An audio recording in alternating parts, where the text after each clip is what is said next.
what is the need of owning a vehicle? Hmm. If I can push that button in that pod or, whatever that might come to my front door, and I get into it and it takes me where I want to go without a driver, so the cost is pretty low, and it's even lower because it's shared amongst, communities and cities or whatever what we may have. Like that's where it goes, right? Yeah. This week on Big Feet, the role car sharing has today and its place in bridging us into the future of mobility. To help me out with that, Aric Ohana.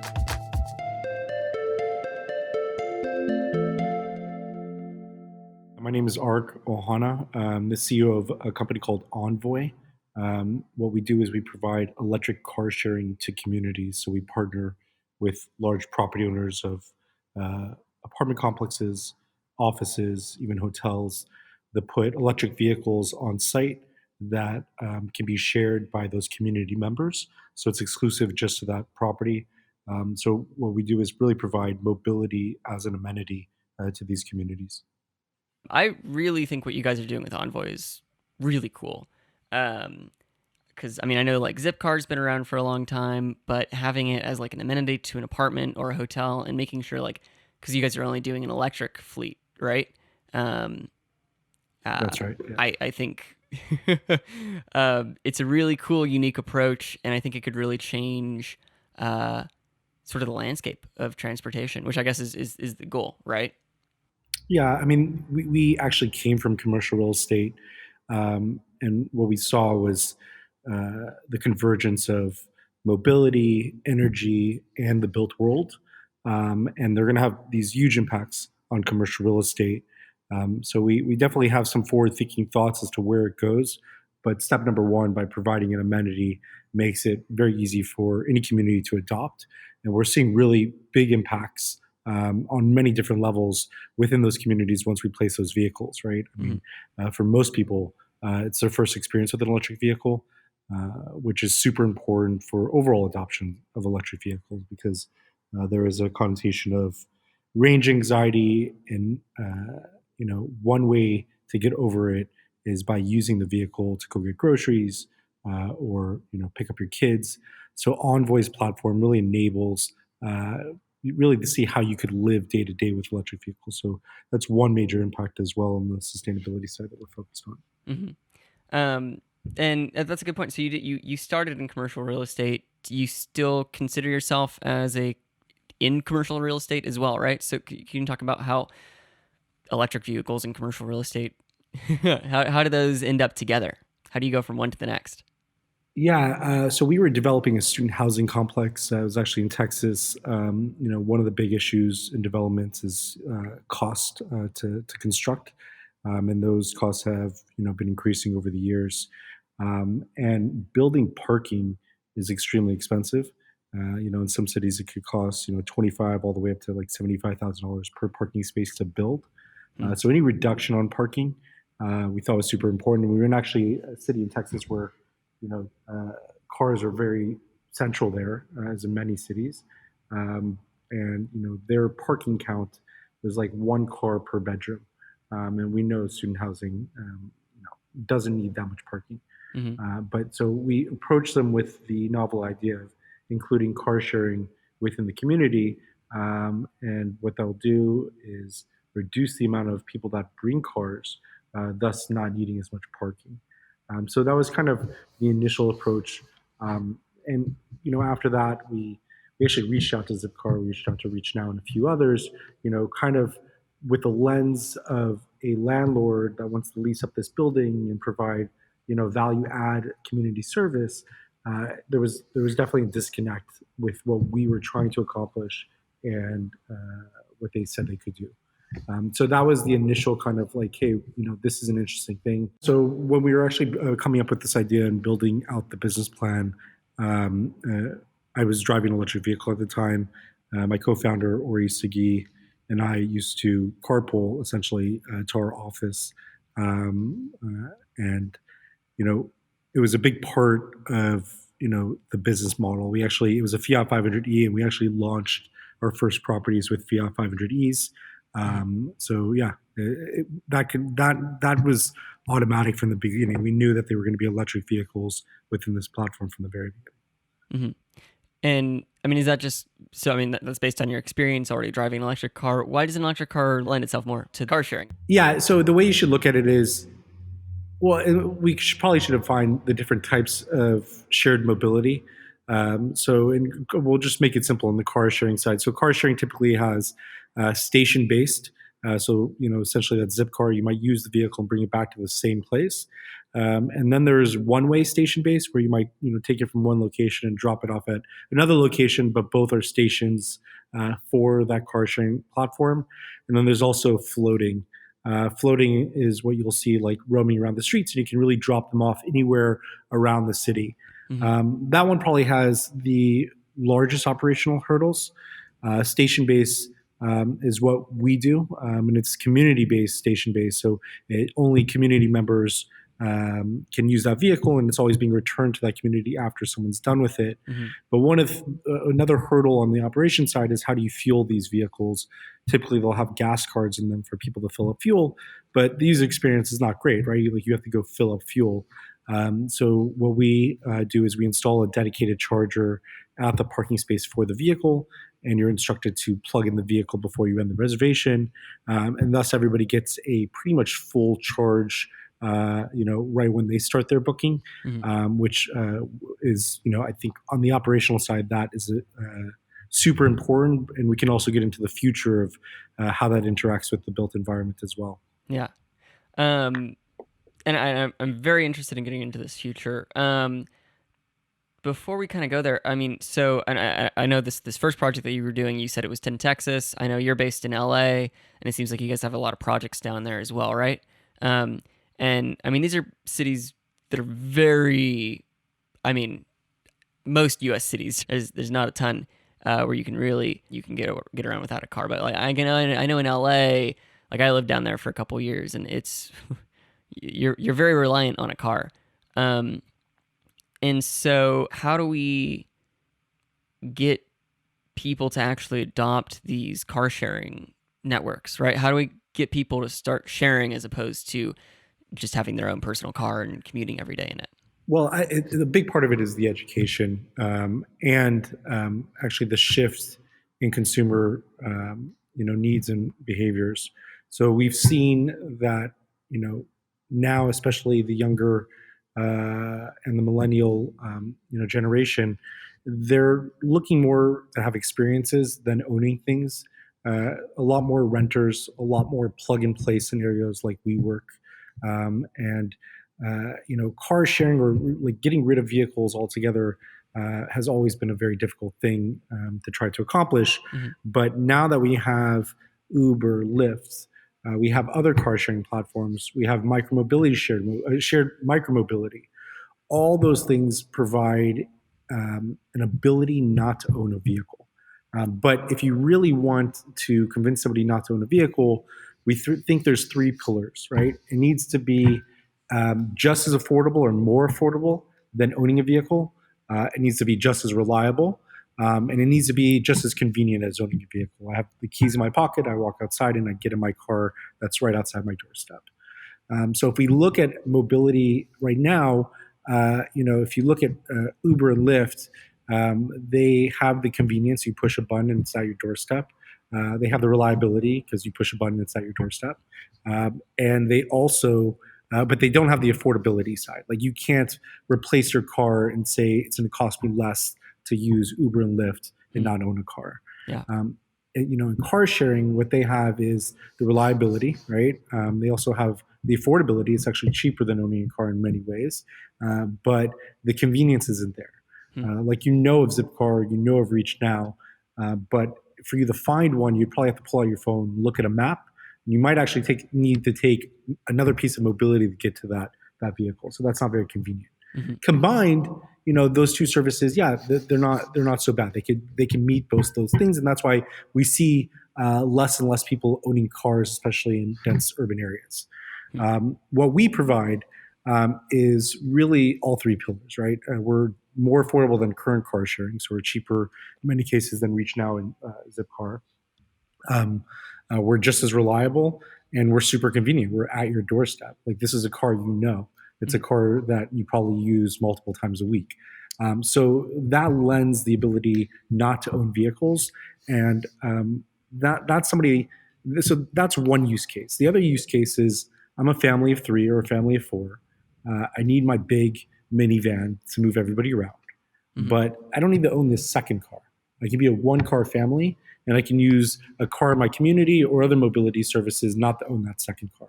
So it's about reduction overall. But yeah, there will never be probably a world that no one owns a vehicle. Mhm. In The other piece of where we see it is, um, you know, if you want to provide a service that can span the socioeconomic spectrum from affordable and disadvantaged communities all the way up to luxury, it's probably not a one size fits all business model. Mhm. Like for instance, like public transit, you're typically in most cities, you're going to get mainly a certain segment of that population, and same with Zipcar, right? You're getting a certain segment of that population. Uber provides UberX and Uber Lux and different levels of that try to differentiate and provide that service, but that's kind of needed if you want to get full adoption. Mhm. So what we do is we actually match uh, the car type to the community type. So we have vehicles at affordable housing in disadvantaged communities and student housing, Hmm. senior housing, luxury, and even kind of like market rate, both in suburban and urban markets. So putting a Volkswagen e-Golf in a disadvantaged community and putting a Tesla Model X in a luxury community, that's how we can differentiate and provide the same level, high level service throughout that spectrum, and just provide the cost point that individuals actually need, Makes sense. or the luxury that they actually need as Yeah. Um, I mean, do you think America can get behind this type of transportation? well. Do you think we can disconnect from our cars, right? Yeah, I think, well, you're never going to disconnect from mobility, right? I just think the form of mobility might change over the years, right? So personally owned vehicles is what we know now, and there's a couple different ways to own them. You can lease them, you can finance them. And now we're seeing with car sharing and subscription. So those are different kind of business models to obtain mobility. But what is the need of owning a vehicle? Hmm. If I can push that button in that pod or whatever that might come to my front door, and I get into it and it takes me where I want to go without a driver. So the cost is pretty low, and it's even lower because it's shared amongst you know communities and cities or whatever what we may have. Like that's where it goes, right? Yeah. Gotcha. Um, and so, yeah, I guess that kind of transitions us a little bit more into the future of where you see this industry going, and uh, is that so? You're convinced that that's going to be autonomous cars, and that's going to be no one or very few people owning private vehicles. Like, what does that future look like? I think there are autonomous cars, but people own personal vehicles also. I mean, the person that buys a Rolls Royce today will more than likely have their personal autonomous Rolls Royce in the future. Hmm. But I think the way we're going to look at moving around cities is really we're going to pretty much aggregate all our mobility solutions under one platform. So you're going to say, I'm going to go from point A to point B. Hmm. And just like in Google Maps now, you can see different modes and how long it'll take you, but we're going to connect those modes. So, it might be walking, taking an autonomous vehicle to, a train station and taking that train across town and then getting off the train station and taking, that autonomous pod to, where you're going. And that could all be under one umbrella with connected services, all different service providers, but Hmm. connecting that user experience through mobility. I mean, that would lend yourself not to own a vehicle. And living in LA, just looking at the Expo line down the street here in Culver City, that can take you all the way to downtown or all the way to Santa Monica. You can see how that can start making sense if we can pull those types of mobilities together. And there we'll see even more of a reduction in vehicles owned. Hmm. But at the same time, somebody that's going from point A to point B, they're going to have that option. They can take the public transit or whatever that might be, or they could take an autonomous vehicle all the way that destination, and Mm-hmm. each one will have a different price point. I think that's how we'll see kind of the future of moving around a city. Yeah. I think bringing public transit into the picture is important as well, right? Because it takes other mobility infrastructure to replace some of the car trips in order to have it, in order to allow people to go towards a car sharing uh, culture, right? Yeah, I mean, public transit. Well, public transit, there is a need for it, and especially in many cities, Mm-hmm. and that should never go away. Yeah. But there's no question that public transit has struggled with profitability. I mean, usually there are costs for a city versus a way to make money or even break even. Mm-hmm. Um, so they're always looking for more riders and users. And I think when you get less and less people owning vehicles and you make public transit more technology oriented, that's where you're going to start seeing riderships go up, and we're starting to see that more and more. It'll be interesting to see what the post COVID era looks like, and when it comes to public transit and also shared mobility in general. Mm-hmm. But yeah. Gotcha. And so, okay, so I guess so. The average car sits about unused about 90% of the time, from my understanding, right? And so you're providing a car for that maybe 10% that people need, and ideally people aren't feeling constricted because there's other types of mobility accessible to them as well, right? It all kind of goes hand in hand to build a network of access, right? Yeah, that's right. So, if all of our cars are rented, somebody that doesn't own a car is not going to feel abandoned. That day they'll probably take an Uber or figure out some other mode of mobility. But that's now available in most cities, most places we live and work. Mm-hmm. So I guess, and what are some of the cities that you're sort of targeting to begin with? Most of our cars currently are in Northern California and Southern California, and there's a lot of good reasons for that. We also were awarded a grant from the California Energy Commission and did a partnership with Electrify America. In both those programs, we deployed vehicles in apartment complexes, and we committed to having a minimum of 75%, or around 75%, I should say, of those communities had to be within a low income or disadvantaged community census tract. So we've been super excited about that. We pretty much have fully launched that program, Mm-hmm. and in many of those communities, they've been running already for over a year. But so most of our vehicles are currently on the West Coast. What sort of sustainability, or yeah, what sort of impact do you see car sharing had? Sorry, I can't not talk this morning. It's okay. I'm a little foggy as well. It's one of those days. Basically, I'm trying to figure out what the impact car sharing can have on climate change, right? Sort of big picture. Why do we need this? Why it's important, and what impact it's having now, and where that's ideally going to go in the future. So, in regards to climate change and just pollution from vehicles, like I was saying, I'm sitting in an office alone because everybody is working remotely due to the coronavirus, and it's a very strange time. But there's a lot of, I don't know, I think there's a lot of silver lining if we kind of reflect on what's going on here. And one of the most impactful ones is just seeing the clear skies over Los Angeles and even in cities in China, from everybody staying at home and not driving their vehicles, and all of a sudden the sky's clear. So anybody that says that pollution's not an impactful thing on health and environment, at this point you can prove it. You got everybody off the road for a week, and the sky's cleared up. Hmm. So car sharing plays an important role in that. For every car share vehicle that's out there, studies have shown that reduces the amount of car ownership by 10. So we're taking 10 vehicles off for every one vehicle that's put into car sharing. So that is a major reduction. Yeah, that's huge. Also, car sharing and using electric vehicles, I think that is probably the most important component of it. And what that does is gives a real opportunity for anybody to make that change to an electric vehicle.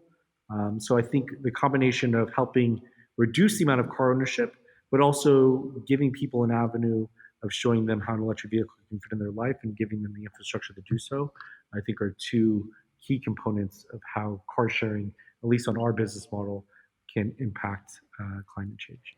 That is amazing. 10 cars off the road for one car sharing, ride sharing car. That Yeah, is, so there's studies from a group in Berkeley, yeah. and most recent reports I think is like 10 to 12. Wow. Yeah. And it makes sense. You quoted that cars sit parked 90% of the time. I think actually most studies show like 95% of the time. So It's we even more. literally, you know, it's even more. Like you're literally using it's your second highest cost of living, right? Yeah. First rent or mortgage, and then personal car ownership. Your second highest cost of living, and you use it only 5% of the time. It's a Hmm. huge waste. Yeah. It's a huge impact. Yeah, Yeah. no question about it. And as we become more socially conscious, and individuals like you who are measuring their carbon footprints or do more recycling or whatever like extra level we can do, as long as we keep doing that, I think we're going to see a much cleaner future. Yeah. Um, Last couple questions. I was wondering how the efficiency of a car sharing program compares to a ride sharing program. So what you're doing versus like what Uber's doing. Yeah. Well, currently they're very different, right? Uber will bring a car to you with a driver, and that driver will take you somewhere and drop you off. Uh, our service, we pretty much you have a key on your phone, and you unlock the car and you drive yourself where you're going, and then you bring it back and end your reservation when you get back home. So right now they're completely different services, and the autonomous future they probably converge, but all mobility does, like rental cars, Uber, Lyfts, our services, and other car sharing, all become the same business model once vehicles become autonomous. Hmm. That's a really interesting way to kind of look at it because I was considering them two very different approaches to mobility. But yeah, it makes sense that they would kind of converge. Ideally, we get to that point, right? Um, so what Yeah, can and yeah? then the question is, who owns those vehicles? So Hmm. in that situation, does Uber own their vehicles, or does Ford and BMW launch their own programs with only Ford or BMW vehicles that come pick and move people around? Hmm. Do you have a subscription to BMW because you like BMW more, and only BMWs come pick you up? I think the business models will be. It'll be interesting to see where those business models go. Hmm. We believe if we look at the industry that's probably the most poised to profit and find new business channels in mobility, it's commercial real estate owners. They have the parking infrastructure that can park and charge these vehicles. They have the tenant base to use these vehicles. So that's kind of the role that we're playing. We partner with commercial owners and say, we're going to put these vehicles in your property. People are going to use them. Your tenants are going to use them. We're going to collect this data. This data is going to enable you to go to the city and ask for a parking reduction or a density bonus for your next development. But we're also going to find, clear and sustainable business model that can enable you guys to, create a business channel from mobility and Hmm. the infrastructure you already have in place. Yeah. So I guess the ideal setup is for a daily commute, either by bike or public transit, and for those runs where I absolutely need a car, some sort of car sharing program, hopefully electric. But it's interesting. We look at it the same way, and we put these cars where people live, work, and also hotels where they stay. Um, and yeah, that's the whole idea. In with residential apartment buildings, we provide a messaging and we talk about a car-free living or car light living. You don't need two cars. You could use one car. Here's Envoy, or maybe you don't even need to own a car at all. And then we also put these vehicles in office buildings. And for those members, we are messaging through property management and the ownership. You don't need to take a single occupancy vehicle to commute to work. get to work using carpool, ride share, walking, biking, public transit. But if you have a business meeting or a personal errand or anything you need to do during the day, there's cars available at your office building that you can use during that period of time, Yeah. right? So that's very much aligned with how we position our business. Gotcha. And I guess that's also a good question. I mean, you have statistics at least about where these cars are going and how often they're being used and stuff. Where are most people going with these cars? Are they going to work on that odd day? Or, I'm assuming they're not doing daily commutes on them. Is it a grocery store? Like, what are people? What are these mainly being used for? So 15% of all our bookings right now are daily rentals. So you can book the car for an entire day. So the majority of them are pay per use, right? So you're using it for, you can rent it, for 15 minutes at a minimum, right? Mhm. 15 minutes to a few hours. And in most of those cases, individuals are using them to go get groceries, pick their kids up from school. It's funny. We have a running campaign where you can get like a promo code if you just say, fill in the blank, I use Envoy 4.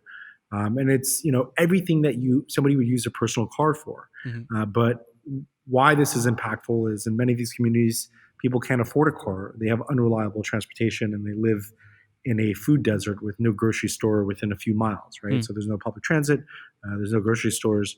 That's where the service is really impactful, but people use these vehicles for anything you would use a personal car for, Gotcha. including that road trip. Good to know. And I guess just last, just because I'm kind of curious about it. I mean, do you see these cars, like, are they in use a higher percentage of time than the normal like 90-95%? Um, uh, Yeah. yeah. What does that look like then? Yeah. I mean, and that's the goal, right? I mean, if we don't get utilization, I think the market, like, so Zipcar and other car sharing companies, 20-25% utilization is what they're aiming for. We've seen up to 45% utilization in some of our buildings. Hmm. And, I think we're averaging right now about 15%. But a lot of the properties and a lot of the communities we just launched in the last 6 months. So there's definitely an adoption period of 3 or 4 months to get seasoned. But on average, we're about 15%. But we definitely have a lot of properties that are seeing well over kind of the industry average as well. So that's great. That's really cool. I guess that really goes into the convenience factor and why you guys are kind of targeting that pillar of those three that you identified earlier. That's right. I mean, I think it's 90% of our users are repeat users, so meaning they've booked Hmm. more than once. And yeah, we have users that have rented the cars over 400 times in the last year. Um, this either becomes kind of like, hey, my car broke down, or it's in the shop, or I have a family member in town. All those are use cases that people might use the car not on a regular basis, but Hmm. then you have the people that were using Uber and Lyft, or their lease on their car just came up and they're not really sure what they want to get, and they just start using it, and they just that this becomes part of their lifestyle. That's phenomenal. Anything else you kind of want to touch on before we go? That's kind of super thorough so far, I think. So, Yeah, the one thing I would add is kind of how, like, looking towards the future, this convergence of how does electrification of everything and how does mobility and electrification of mobility impact the built world. Um, and we see it as very synergetic. mhm. And we look at electric vehicles as batteries with wheels on them.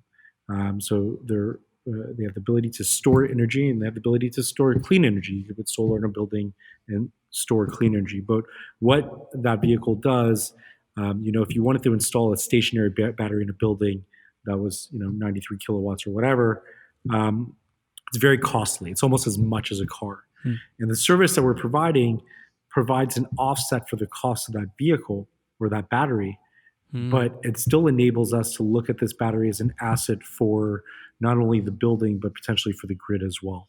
So a lot of the projects that we're focused on this year have to do with either collecting data or doing pilots on vehicle to grid or vehicle to building technology and installing bidirectional chargers that would enable us to take energy from the battery of a Nissan Leaf and power, a building. And that's super important. I think, right now in California, we produce more renewable energy than we can actually use, Yeah. and we either don't use it or it gets shipped off to other states.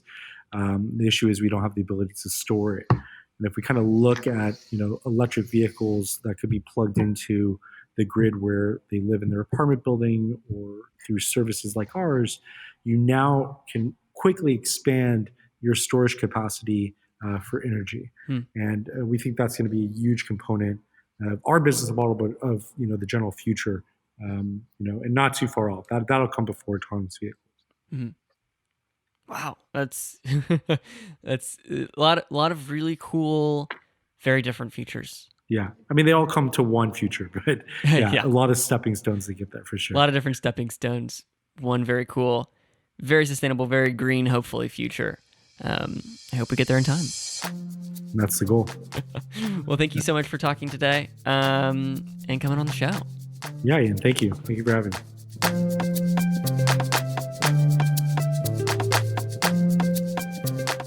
Big Feet is a production of The Impact and produced by me, Ian Sumner. Music is by Sarup Pujari. Check out our whole publication along with our other podcasts at readtheimpact.com. We'll be back next week.